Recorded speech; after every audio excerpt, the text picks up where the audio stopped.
¿Qué tal? Saludos, señoras y señores, bienvenidos a este espacio, aquí en 101 Televisión Cádiz, en el programa Avanza.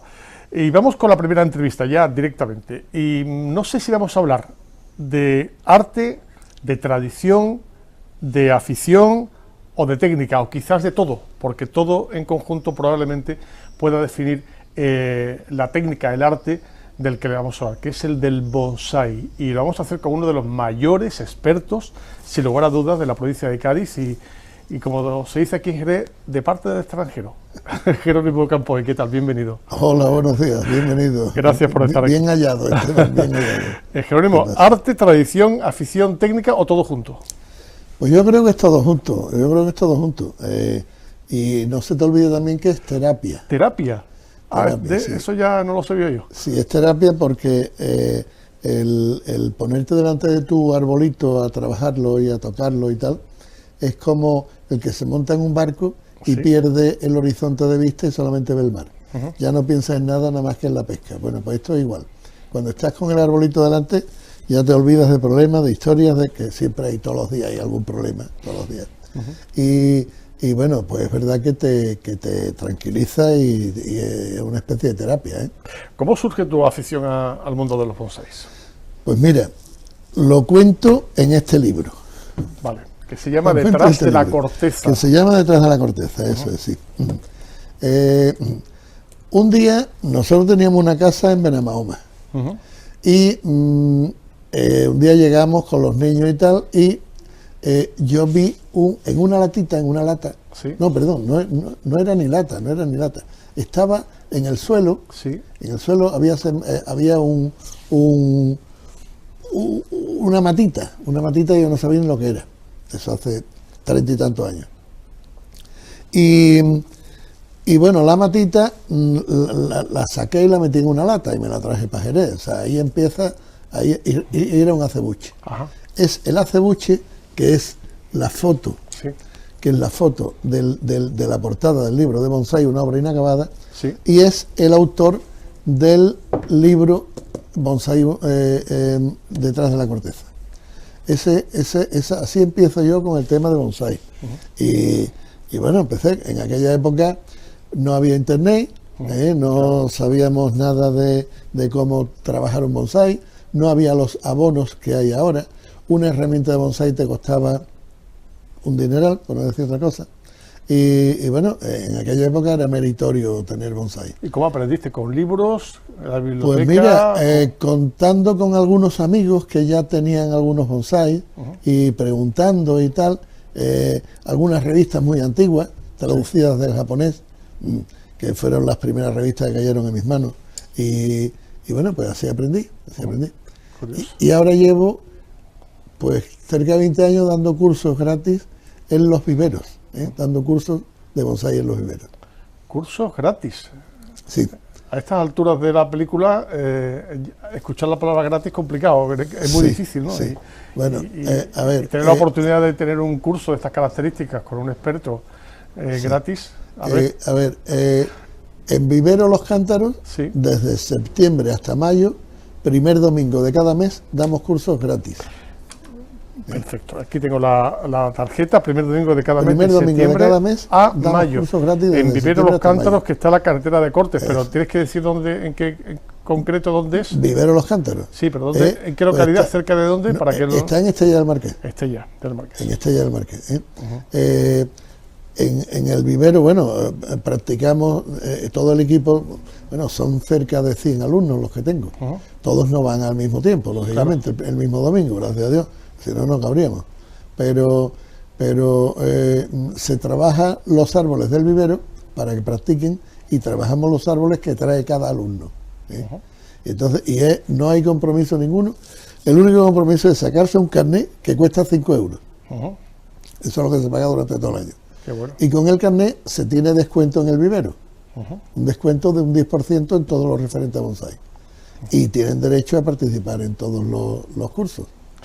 Jerónimo, hablábamos antes de la entrevista tomando café, que muchas veces no se sabe de dónde viene la tradición del bonsái. Se cree que es japonés porque fue Japón la que de alguna forma lo expandió al resto del mundo, pero nada más lejos de la realidad, ¿no? Sí, Japón lo ha comercializado. Exacto. Y sigue comercializándolo y tiene un poquito, casi la exclusiva de lo que, sobre todo el sustrato. Hay un sustrato que se llama akadama, Sí. que es imprescindible para el cultivo del bonsái, y solamente se da en Japón. Entonces eso lo están enviando. Ese es el acebuche. Ese es el acebuche Ese famoso. es el acebuche, es el primer árbol que yo tuve. Tiene más de 30 años. Ese árbol tiene 30 y tantos años, 30 sí. y tantos años. Ese es el primer árbol ese fue el que me metió a mí en la afición. Y es la portada del libro de bonsái. Sí. Y el que cuenta la historia, el protagonista de la historia de detrás de la corteza. Bueno, pues seguimos. Mucho cariño le tendrás al hombre, árbol, claro, ¿no? todo, tengo todo el cariño. De los cerca de 100 árboles que tengo, Sí. Este es uno de los de mis preferidos, lógicamente. Ese es otro de los primeros que tuve también. Ese es un olmo, Ulmus parvifolia, y ese lo compré en un centro comercial. Sí. Era un palito, estaba muy mal, pues, claro, no los cuidan bien, y ese es uno de los que tengo también más antiguos. Bueno, pues a lo que íbamos. Japón lo ha comercializado. Sí. Son unos comerciantes maravillosos, de eso no cabe duda. Pero el origen del bonsái está en China. Se ha descubierto una cerámica que se le ha hecho a la prueba del carbono y tiene unos 6.000 años. Wow. Y se representa perfectamente el bonsái. Y China, ¿por qué? ¿De dónde salió? ¿Dónde surgió el tema de bonsái en China? ¿Algún artista lo empezó a trabajarlo? No. Eso fue la guerra, fue por la guerra. Curioso. Porque los chinos eran y siguen siendo muy aficionados a curar con remedios naturales. Hojas, troncos, raíces de los árboles, con la fruta, con todo esto. Y claro, hacían excursiones de guerra que duraban años. No sabían qué tipo de árboles ni plantas se iban a encontrar en la zona que querían conseguir conquistar. Entonces se llevaban en grandes carretas, tiradas por bueyes y por animales, se llevaban los árboles de la zona. Y de ahí iban sacando las hojitas, iban sacando las raíces, iban tocándole la madera de la corteza y tal. Y cuando volvían, al cabo de los años, bueno, pues habían hecho un bonsái. Claro. Habían hecho un bonsái. Curioso. El emperador se enamoró de este tipo de arbolitos y se los llevó a palacio. Y, tanto es así que instituyó que la nobleza solamente podía tener bonsái. El vulgo no podía tener bonsái. Eso de que todo el mundo tuviera, no. Solamente la nobleza. Y de eso hace 6.000 años. Eso es una realidad. Así que el bonsái viene de China. Estoy estudiando también que parece que en la India, hace muchos años también, ocurrió algo parecido, porque los indios también son muy dados a este tipo de medicina. Pero vamos, de eso no tengo constancia todavía. Pero en China sí. Jerónimo, si alguna persona que nos está viendo ahora dice, me interesa el tema, quiero empezar, ¿cómo podría empezar? ¿Podría incluso ir a un hipermercado y decir, voy a comprar un bonsái? No, porque es donde primero lo ves, sí, en un hipermercado. El que empieza comprando un bonsái o teniendo un bonsái regalado, sí, sin ninguna noción, ese tiene un 50% de posibilidades de perder la afición de primer golpe. ¿Por qué? Porque se le muere rápido. Se le puede morir. Se puede morir. Vale. Hay que tener una serie de cuidados, de condiciones, hay que tenerlo de una forma determinada para que el árbol no se muera. Sí. Es muy sencillo, pero hay que saberlo. Claro. Nosotros tenemos 25 mujeres en el grupo. Sí. Y cuando me dicen, bueno, es que esto va a ser muy difícil, digo, mira, yo siempre digo lo mismo. ¿Tú sabes hacer una tortilla de patata? Y pregunto, bueno, mujeres y hombres, Sí, hay muchos hombres que cocinan igual que las mujeres o mejor. Vamos a dejarlo en igual. No igual. Vayan a decir que tengamos problemas. Bueno, ¿y la primera tortilla cómo te salió? ¿Tú sabes hacer una tortilla de patata? Yo sí sé hacerla. Tú sí sabes hacerla. Y me sale genial, pero la primera eso es, se me pegó a la sartén y se cayó al suelo. Ahí voy. Yo la primera que hice, se me ocurrió la feliz idea Sí. de no cocinar primero las patatas. Ah, muy bien. Imagínate. Dura, ¿cómo qué? Imagínate, la tortilla para tirarla entera, claro. Bueno, pues esto es lo mismo, hay que saber una serie de temas muy fáciles, que son 4 o 5 consejos, y el árbol no se muere. Ya con eso el árbol no se muere, con 4 o 5 cosas el árbol no se muere. Ya después hay que trasplantar, hay que podar, hay que recortar las hojas, hay que darle forma al árbol, la rama principal, la secundaria, el ápice, el nevari y tal. Pero ya eso es secundario. Lo primero es que no se muera el árbol. Y con esta serie de consejos que damos, el árbol no se muere. Entonces, primero que se apunten a los cursos que damos en Vivero Los Cántaros, que es gratis, gratis completamente. Y en el primer curso, que dura desde las 10 hasta las 2, en un par de horas yo le explico cómo un árbol no se va a morir. Bien. Claro, después hay que tener en cuenta que hay que saber qué especie de árbol se puede tener aquí, porque no es lo mismo un pino que un olivo. El olivo es mucho más fácil, el pino es un poquito más complicado, pero que sabiendo también un poco de técnica, tampoco se va a morir. ¿Qué tipo de árboles se pueden tener? Pues mira, acebuches, olivos, higueras, ficus, que la higuera es un ficus también, el ficus carica, la piracanta es preciosa, con flores y tal. Hay muchas especies de aquí que se pueden. El pino Thunbergi, es un pino alemán, japonés, pero que se puede tener también aquí. El pino piñonero, que es autóctono, el pino alepensis, que es el pino carrasco. Toda esta serie de árboles se pueden tener aquí sin problema. El fresno, y son árboles que, por poco que le hagas, te van a dar mucha satisfacción. Y por supuesto no se van a morir, y lucen perfectamente en tu terraza. En realidad es un árbol. Claro, son árboles. Que no crece hacia arriba o no crece en frondosidad, sino crece hacia adentro.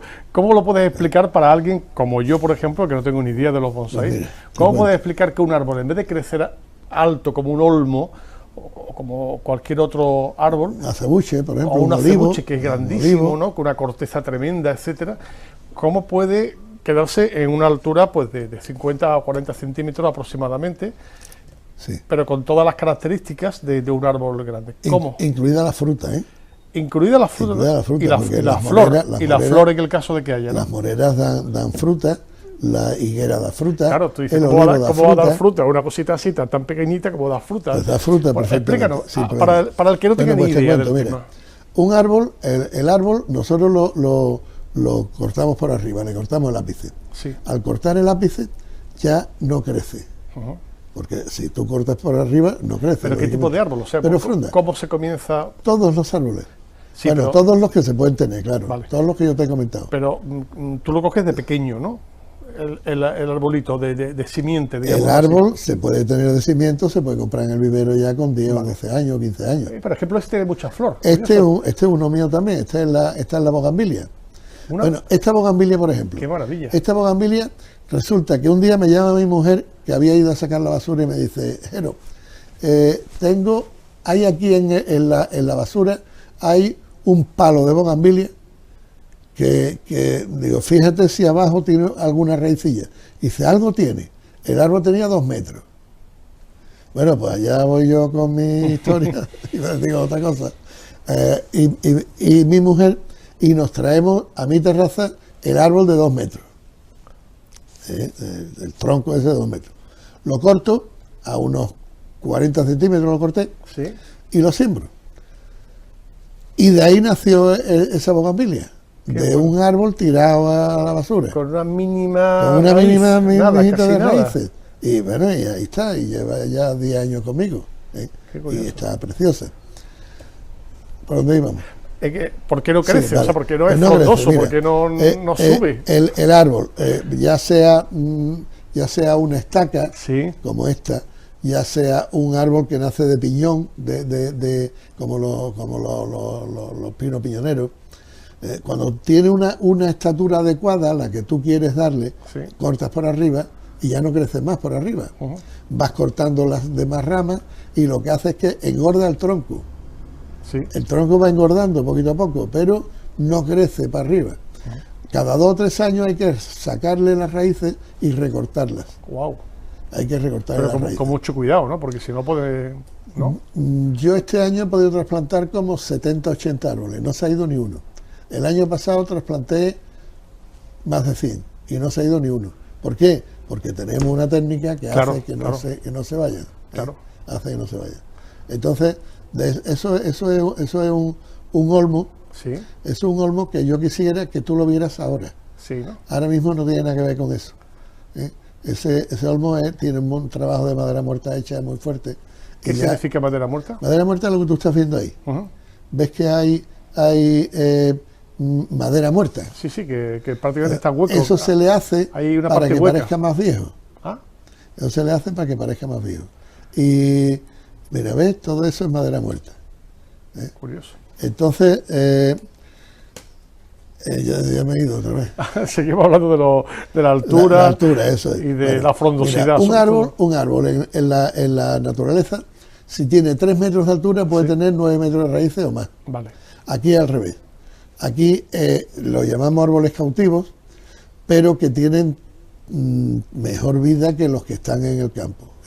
Y aquí al revés, aquí si tiene 1 metro de altura, puede tener 20 centímetros de raíces. ¿Qué especie de bonsái o de árbol recomiendas para la persona que quiera iniciarse y que no tenga demasiado problema? Que sea, digamos, el más fácil, por decirlo de alguna forma, si es que hay alguno más fácil. El olmo es muy fácil. Bueno, el más fácil de todo es el ficus.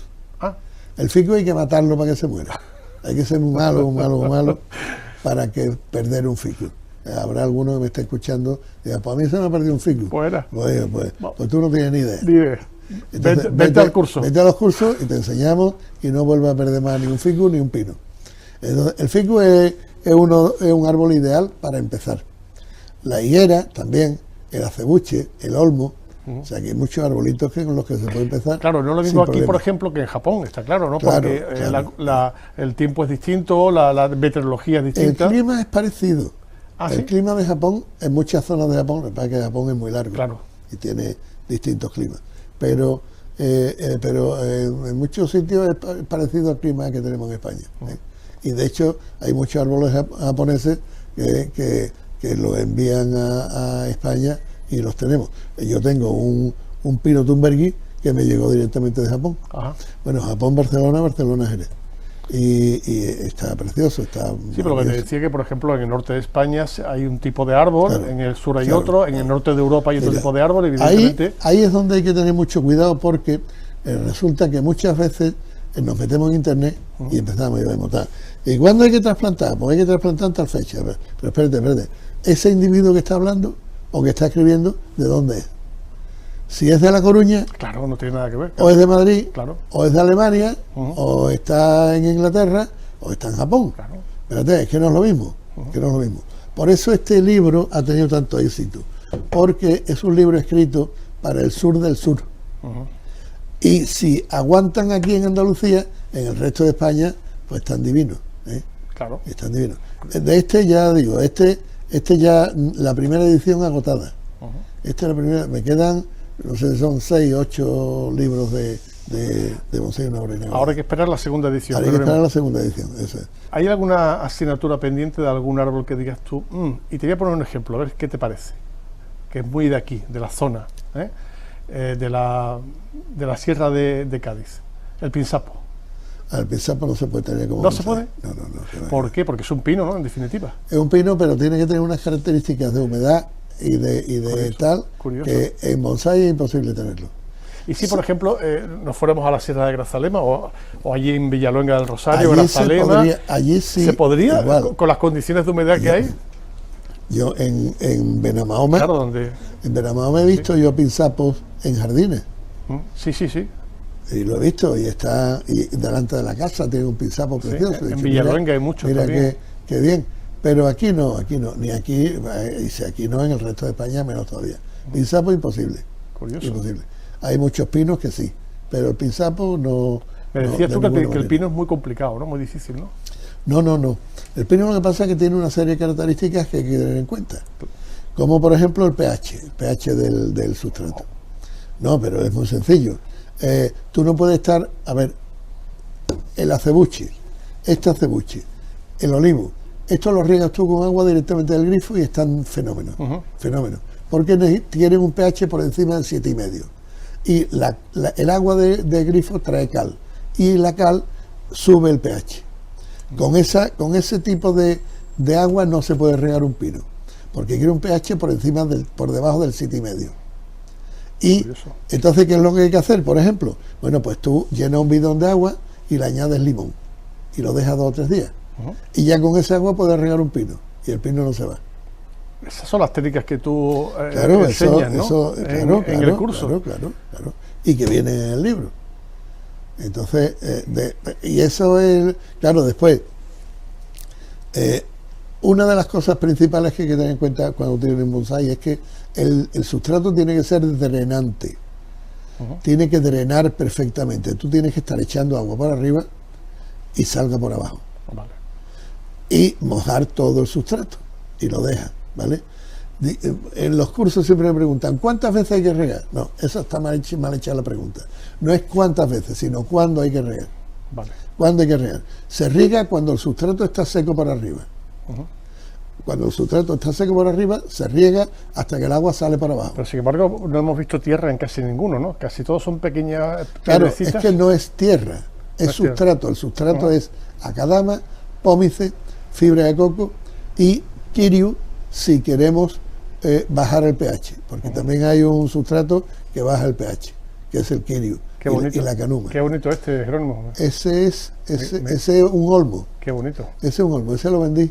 Se lo vendí a un amigo mío que es muy bonito. Se le antojó y bueno, no tuve más remedio que vendérselo. Qué bonito es, por favor. Ese es un olmo precioso. Sí. Entonces, con esas 4 reglas, de decir, hay que regar, bueno, me dice, bueno, en verano, es que yo resulta que riego por la mañana y al mediodía está seco el sustrato, tiene que regar otra vez. Claro. Y por la tarde está seco otra vez el sustrato, porque lo tengo al sol y estamos a 45 grados. Pues tiene que regar otra vez por la tarde. Y tiene que regar 3 veces al día. Esa es otra. ¿Puede estar tranquilamente a la intemperie o hace falta que esté en un vivero? Los árboles son árboles. Los árboles son árboles. Hombre, julio y agosto, que tenemos aquí un solano que no veas, pues sí, podrían estar si estuvieran sembrados en tierra. Pero como están en macetas, la maceta se puede calentar tanto que puede el agua del riego, la humedad, se pone a 40-50 grados. Eso no lo aguanta una raíz. Pero es por la maceta, no porque no puedan estar al sol. Entonces hay que ponerle una sombrita. En pleno verano hay que poner una sombrita. Eso también es... A mí me da la sensación de que disfrutas mucho enseñando a los demás, ¿no? Hombre, cuando tú dominas algo... Se nota que te gusta, ¿no? Pues te sale, ¿no? Fluye. Y ver cómo otras personas llegan a niveles muy altos, ¿no? Por ejemplo. Bueno, ¿no? sí, por ejemplo, yo voy a felicitar desde aquí a nuestro amigo Jesús Almagro, que ha ganado un campeonato nacional de tema de diseño de bonsái. Y ahora mismo está en Japón. Wow. Y ese empezó conmigo, ese fue alumno mío. ¿De cero prácticamente? De cero. Qué barbaridad. Sí. Qué bueno. Y tengo algunos también en el grupo, que no voy a decir que sean tan buenos como él, pero que si se especializaran un poquito más, podrían llegar a hacer muy buen papel en el tema de la UV, Unión de Bonsái Español, el concurso que hace la UV. Detrás de la corteza, ¿dónde podemos comprar el libro, Jerónimo? El libro se puede comprar en la librería técnica y en la librería La Luna Nueva. Ajá, perfecto. Esas son las 2 librerías en Jerez o bien llamándome a mí, si veis Jerónimo Campoy, metéis Jerónimo Campoy en internet y aparezco yo y aparece mi número de teléfono. Perfecto. Podéis mandar un WhatsApp a ese teléfono y os lo mando dedicado. Magnífico. Y los cursos gratis los primeros domingos de cada mes, desde septiembre a mayo, en los viveros Los Cántaros. Pero como dice Jerónimo, mejor Jerónimo Campoy con Y, en internet, en Google, y aparece la dirección, el teléfono, todos los datos para que lo pueda llevar por teléfono y asistir a esos cursos gratis de técnicas de bonsái. Ha sido un placer, Jerónimo, estar contigo. Yo quería terminar sin leer algo, un trocito para que sepan qué es lo que hay en el libro, ¿no? Esto, vamos a ver, por fin llegaron a un montículo gemelo a muchos otros pero que detrás se ocultaba una sorpresa. Icran gritó cuando vio las tiendas y algún pequeño edificio de adobe. Era un pueblo enorme para él, aunque solo constara de 12 tiendas y 2 edificios. Entraron en uno de ellos, una tabernucha de mala muerte que a Icran le resultó un palacio. Tenía un mostrador sucio de madera que ocupaba todo el frontal. 4 ventanas con cristales opacos, con años de polvo por fuera y por dentro, que solo dejaban adivinar la silueta del exterior. El techo de adobe albergaba chinches con galones de coronel y otros insectos de la misma antigüedad, todos jubilados, con sus descendientes que atestaban la superficie, haciéndola más oscura si cabía. Y el suelo, trampa traicionera, que tan pronto se convertía en pista de patinaje, como dejaba bajo tus pies una pasta pringosa que te inmovilizaba.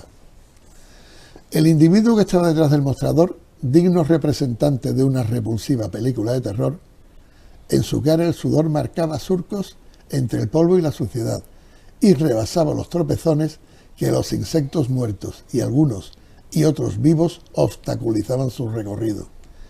Y cuando llegaba a la barba, de un color pálido entremezclando la mugre con la nicotina, ya era increíble la combinación fétida que se producía. Al acercarse, la madre pudo ver algo curioso. Entre los pelos pringosos y la barba mugrienta aparecía el color verde esmeralda de sus ojos, que rodeado del rojo producido por el alcohol y otros excesos, les recordaba los colores verde y rojo de la Navidad que había visto una vez en una postal de la tierra prometida, donde había de todo, pero había que ganárselo.